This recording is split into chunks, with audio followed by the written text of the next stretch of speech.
got the biggest room. What can we say? Yay! All right. My name is Mary Burns, and I'm a member of the USA Board of Directors from Dayton, Ohio. So glad to have you all in Ohio.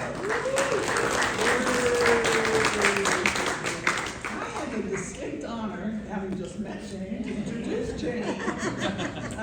Jane Aseltyne is a sister from the Immaculate Heart of Mary Order out of Michigan. Monroe, Michigan. And I always say I'm a past SNB, Sister Notre Dame from Cincinnati, and I can't get that community to do what the IHMs do. But believe me, I've tried.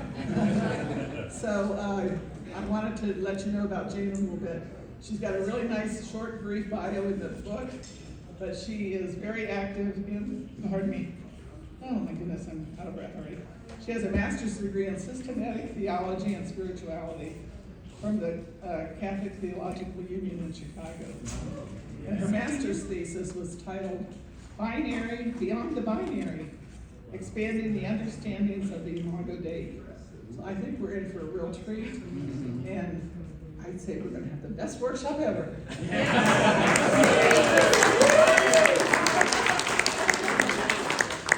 But don't worry, you're going to be yourself, and you're going to be great. So this is Jane Aseltyne, and I'm so happy to introduce you to all of you. Well, thank you, Mary. I hope I can live up to your expectation. It is so good to be here with you all this morning, and I am just so grateful that you have chosen to attend this workshop that is inspired by my master's thesis entitled Beyond the Binary, Expanding Understandings of the Imago Dei. And I'd like to also give a shout out to Grace, who will be running my slide. She's also an Immaculate Heart of Mary sister from Scranton, Pennsylvania. And so I have to say that I am extremely excited to be presenting this material to a mostly queer audience. I mean, this is my first time doing so. I typically do these presentations for a mixed audience of straight and queer folks, and I have to do a lot of context setting and explanations. You'll notice there will be no slide that defines the acronym, because we live it, and it's amazing. And I love talking to anyone who's interested in what I've been researching, but it is just really amazing to be among people who understand, who make me feel at home, and it's just a special kind of joy. So thank you for that. And as we begin, I want to give you an overview of our time together, since we only have about an hour, and I want to try to make sure that we make the most of our time. So our outline for this morning is as follows. We'll get some input from me on what it means to be made in God's image and likeness as queer persons. We'll take some time for some personal, quiet reflection, and then we'll have some time to share in dyads, and then we'll do some large group sharing and some Q&A. So we're gonna be moving around a little bit and talking to each other. We have a keynote this afternoon, so I'll leave most of the speaking to her. And so I will walk you through this presentation, as we go along. And if you have any questions, please feel free to raise your hand or let me know. My goal was to meet a variety of learning styles, so that's what we're trying to incorporate in this presentation. So we begin. What is the Imago Dei?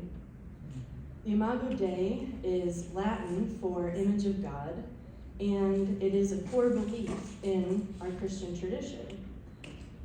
I'm using that term specifically, Imago Dei, because it refers to how we as humans are made in God's image and likeness, and it's not to be confused with images of God, such as God as parent or God as friend or companion. And what's notable about this phrase, image of God, is that it is used only 3 times in all of Scripture. And all 3 times occur in Genesis. And on the slide here, I have highlighted in red where you see the words image and likeness. So for being such essential teaching, it's just notable that it only appears in that way 3 times. And so why does this matter? You know, we use the Imago Day to describe ourselves as part of God's good creation, and we believe that it reveals to us a God that created us out of gratuitous love, and it gives us a sense of purpose and innate worth. How we see the Imago influences how we see it in ourselves and in others. It's also deeply connected with human dignity and recognizing others as beings worthy of respect and love. And I got into this topic because during my time in grad school, I took a course on theological anthropology, and we had a unit on the Imago Day. And it was then that I realized, as a lifelong Christian, I had not taken the time to reflect on what it actually means to be made in God's image and likeness.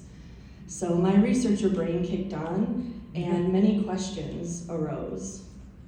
Who defines the image of God and what it looks like? Is it something within our physical selves, or is it something contained in the soul?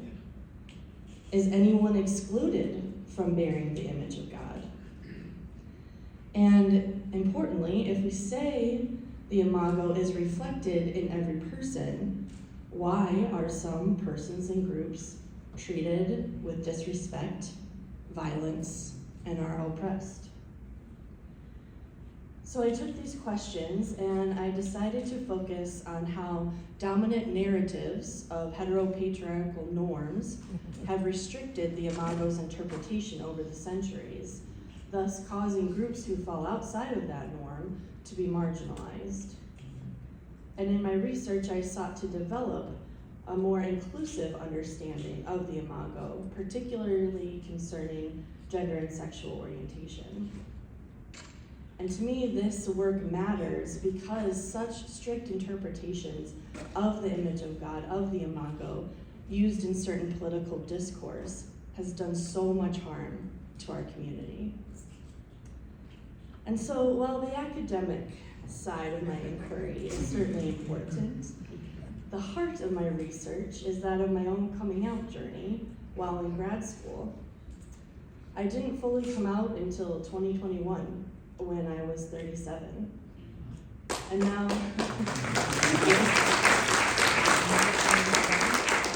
you'll notice a few pictures on the screen. These are a few of my should have known that I have identified. I mean, serving loves and glamour shots in the 90s, you know. And I look at these pictures and I laugh and I say, yep, should have known. The signs were there. I remember thinking that when I was younger, if I wore jean shorts and tennis shoes, I'd look super gay, and I was like really concerned about that for some reason. I don't know where that came from. And when I told my therapist about this years later, after I had, was well into the coming out process, she said to me, "Jane, your clothes aren't gay, you are."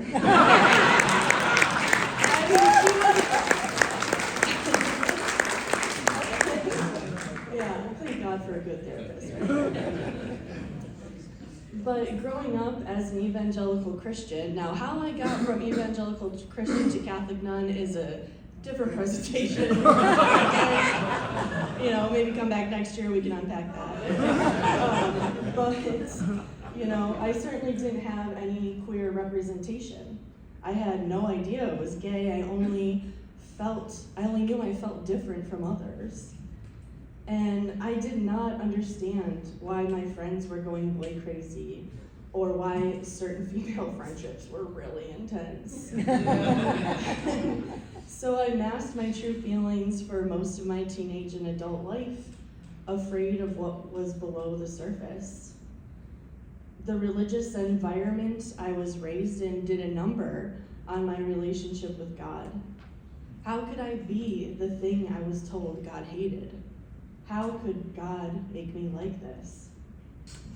I struggled a lot to see myself as made in God's image and likeness, and I hated myself for so long that I couldn't even see myself as worthy of God's love, despite my many years of chasing after it.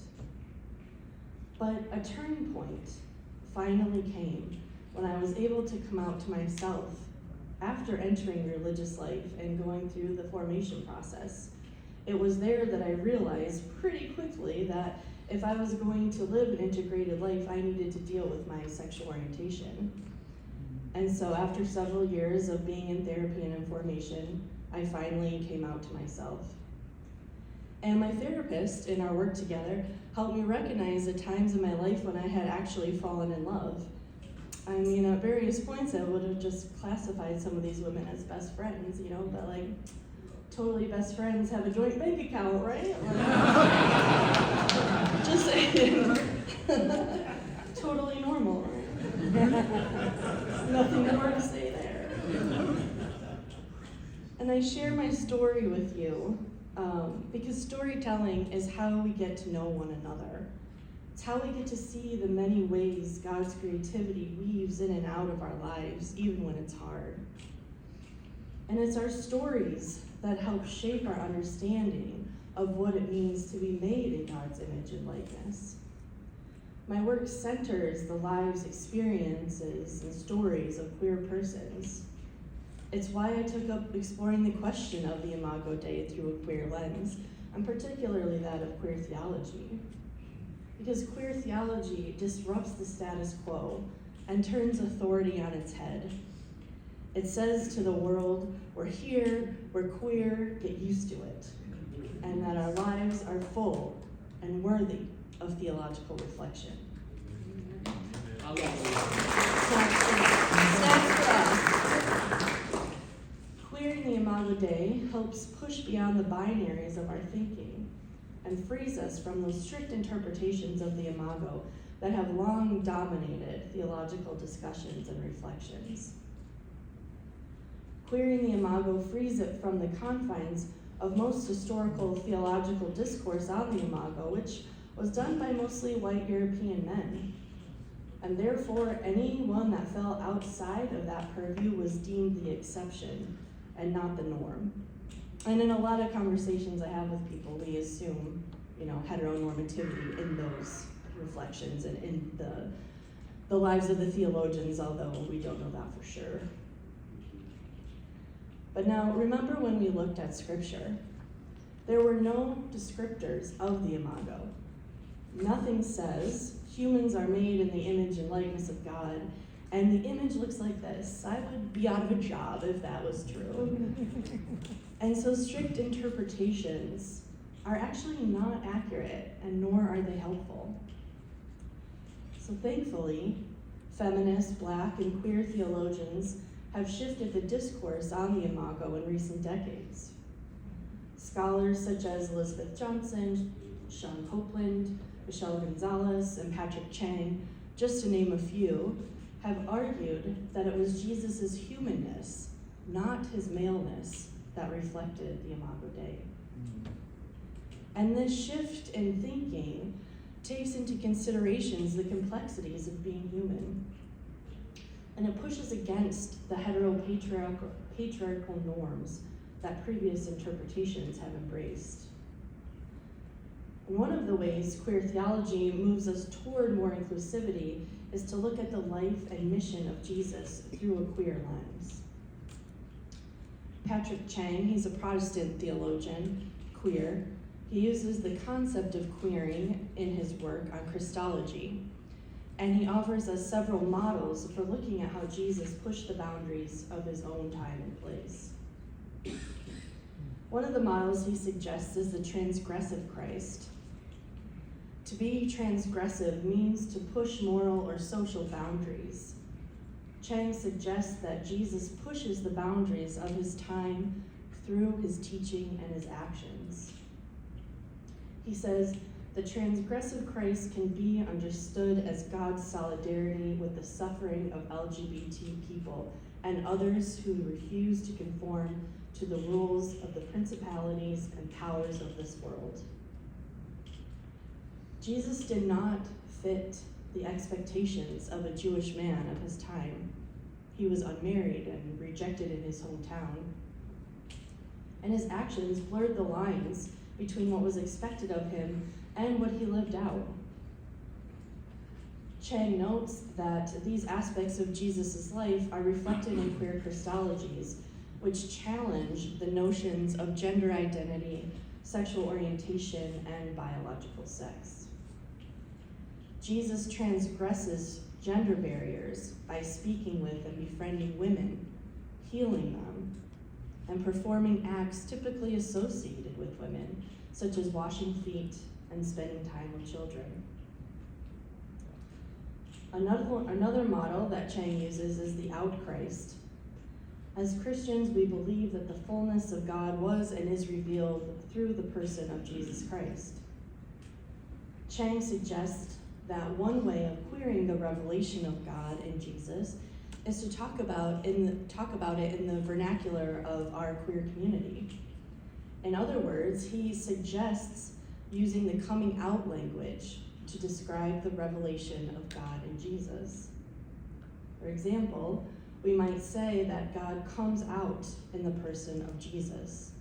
As Chang notes, God comes out in the incarnation, ministry, and crucifixion and resurrection of Jesus Christ. And we know our coming out journeys can often be difficult. And there are times in Jesus' life where we could argue that his struggle to reveal his divinity parallels that of a coming out journey.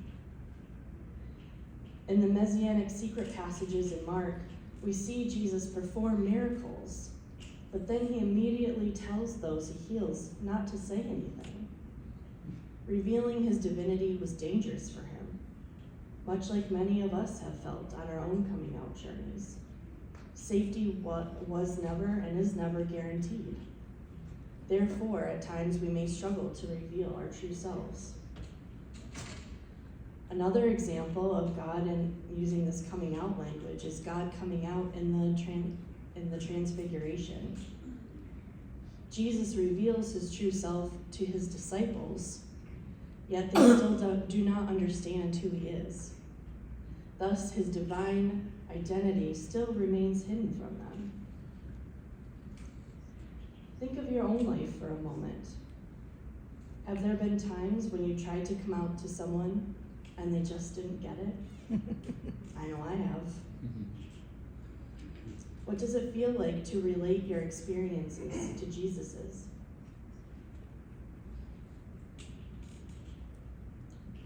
Our queer journeys can be complicated, to say the least. We experience the gamut of emotions: fear and freedom, confusion and clarity, sadness and relief. And as we have come to know our authentic selves, we still may wonder why it's so difficult for people to accept us. Or we may wonder if we have enough energy left in the fight for inclusion. Yet, I invite you to look around this room. This is a room filled with reflections of the Imago Dei, because our God is creative, expansive, and loving. No boxes on a piece of paper or otherwise can contain the beauty and wonder of our queerness. At this point, you may be wondering, well, Jane, what is the Imago Dei? What exactly is it? Well, I'm here to tell you that after 4 chapters and 100 pages, the Imago Dei is mystery. You know, it's a gift. It should not deter us or scare us that we don't have exact definitions or contours about what it is. The mystery of the Imago invites us to see ourselves as creative expressions of divine love that takes many shapes and forms. It is inclusive of all people, an indelible mark of our ever-creative, ever-loving Creator. Our church and country may struggle to accept us for who we are, yet we will continue to claim our rightful place in the family of God. We know we belong. We know we are loved. And we maintain the hope that one day every person will be recognized for the fullness of who they are, made in the image and likeness of God. So that's my input. Now we're going to turn the conversation to your own personal reflection. I have a reflection question here on the PowerPoint. How do you see yourself as made in the image and likeness of God? And we're going to take about 10 minutes for this quiet time, and I invite you into an activity if you so wish to participate. We do have art supplies up here that Grace has, and I invite you to place before your mind's eye the image or symbol that you most associate with God's love for you.